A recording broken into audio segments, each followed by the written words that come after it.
আৰু ব'লক আজি সেউজীয়াৰ মাজৰ পৰাই ব্লগটো আৰম্ভ কৰোঁ। এয়া দেখিছেনে নেমু কেইজোপা ফুলিছে, সেইফালে হৈছে সেইকেইজোপা ড্ৰেগন ফ্ৰুটছ। আজি ৰিয়া গৈছিলে ওপৰলৈ ৰাতিপুৱাতে, তাই অকণ ভিডিঅ' কৰি আনিলে। এইফালে এইকেইজোপা হৈছে বিলাহী। Hello' friend, welcome back to my another blog. আজি হৈছে শনিবাৰ আৰু এতিয়া বাজি গৈছে আবেলি 4টা। এয়া ৰাতিপুৱাতে সোমাইছোঁহি পাকঘৰত, কিবা এটা বনাওঁ, আপোনালোকৰ লগতো অকণমান শ্বেয়াৰ কৰোঁ, দেখাই দিওঁ। এটা টিপছ আছে, সেইটো আজি শ্বেয়াৰ কৰোঁ ব্লগ। সকলোৱে জানে বাৰু, তথাপিতো নজনা সকলৰ কাৰণে কামত আহিব। বিলাহীৰ লগতে অকণ নহৰু দিছোঁ আৰু কেৰাহীটোত তেল গৰম কৰি পাঁচফোৰণ দি সেইখিনি দি দিছোঁ, পিঁয়াজ আৰু নহৰুখিনি, আৰু সেইখিনি ভালকৈ ভাজি আছোঁ। তেনেকুৱাতে মই লৈছোঁ অকণমান চাহপাত, পানীত গৰম পানীত তিয়াই থৈ দিছোঁ। এইটোতো সকলোৱে জানে, বুটৰ ঘুগনিত দিলে বৰ ধুনীয়া হয় ৰংটো।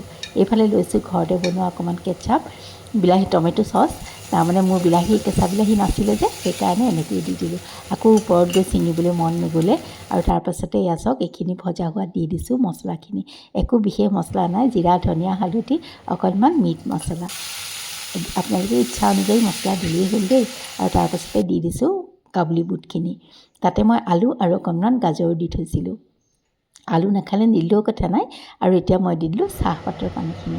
আৰু এইটোৱেই চাওকচোন, এইখিনি সময়তে চাহপাতৰ পানী আৰু বেকিং পাউডাৰৰ এটা ৰিয়েকশ্যন হয়, খাবলৈ কিন্তু বহুত ধুনীয়া লাগে। আপোনালোকে এনেকৈ দি চাবচোন দেই। যদি কেতিয়াবা দি চাব, অকণমান বেকিং পাউডাৰ দিলেই হয়, বেছি নালাগে দিবলৈ। আধা চামুচতকৈও কম দি চাব আৰু খাবলৈ বহুত টেষ্টি পাব। আৰু সেইটোৱে আজি আপোনালোকৰ লগত শ্বেয়াৰ কৰিলোঁ। ৰাতিপুৱা ব্ৰেকফাষ্টত বনাইছিলোঁ এয়া, আৰু ধৰি লওক তাৰপিছত ৰুটিকেইখন কৰি এওঁক খাব দি লওঁ।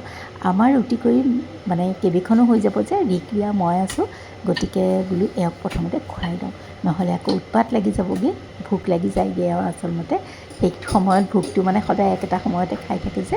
এইফালে এওঁৰ কাৰণে মই এয়া লৈ আহিছোঁ ৰুটি, আৰু ৰিকো উঠি গ'ল, এওঁক দি ল'লোঁ, তাৰপিছত আমিও খালোঁ। কিন্তু আৰু ভিডিঅ' কৰা নহ'লে, লৰালৰি লাগি যে, এওঁৰ চাহকাপ বাকালৈকে ভিডিঅ' কৰিছিলোঁ। তাৰপিছত ৰিয়ালৈ এইখিনি আকৌ মই ফ্ৰাইড ৰাইচ বনাই দিলোঁ। তাই মানে এই বুটৰ ঘুগনিৰ লগত ৰুটিটো ইমান এটা ভাল নাপায়। আৰু এইফালে লৈছোঁ দুপৰীয়াৰ কাৰণে অকণমান মাটি দালি, শুকান কেৰাহীটোতে ভাজি লৈছোঁ। এই মাটি দালি খাৰ বনাম, এনেকৈ বৰ ভাল লাগে। মই এতিয়ালৈকে ধোৱা নাই দেই মাটি দালিখিনি, ভজাৰ পাছতহে ধুই ল'ম। আৰু এয়া কাঢ়ি থৈ দিলোঁ, আৰু এতিয়া ধুনীয়াকৈ পানী দি এইখিনি মই ধুই ল'ম। আৰু ধোৱাৰ পিছত এয়া কেৰাহীটোতে পুনৰ মই পানী দি বহাই দিছোঁ। একদম ইজি, বেছি সময় নালাগেও, খাৰ দিম যে। আৰু এইফালে দি দিছোঁ অকণ বন্ধাকবিৰ পাত আছিলে, আৰু অকণমান স্কোৱাছ এনেকৈ কাটি দি দিছোঁ, কলাখাৰ দিছোঁ।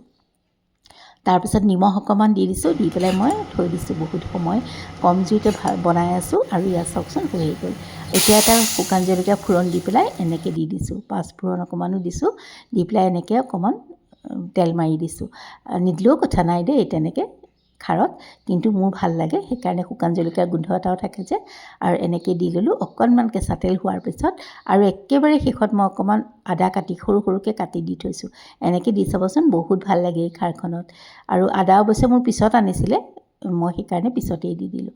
আৰু গৰমে গৰমে ভাত সাজ খাই লওঁ ব'লক। আজি বৰ বেছি মই এয়া নকৰিলোঁ, মই কেক এটাও বনাইছোঁ, সেইটো ৰেচিপি বাৰু কাইলৈহে আনিম। ভিডিঅ'টো অকণ সৰু কৰিছোঁ, আজি ওচৰতে লক্ষী পূজা এভাগ আছে, তালৈ যাম। আৰু তেন্তে আজিলৈ আহোঁ।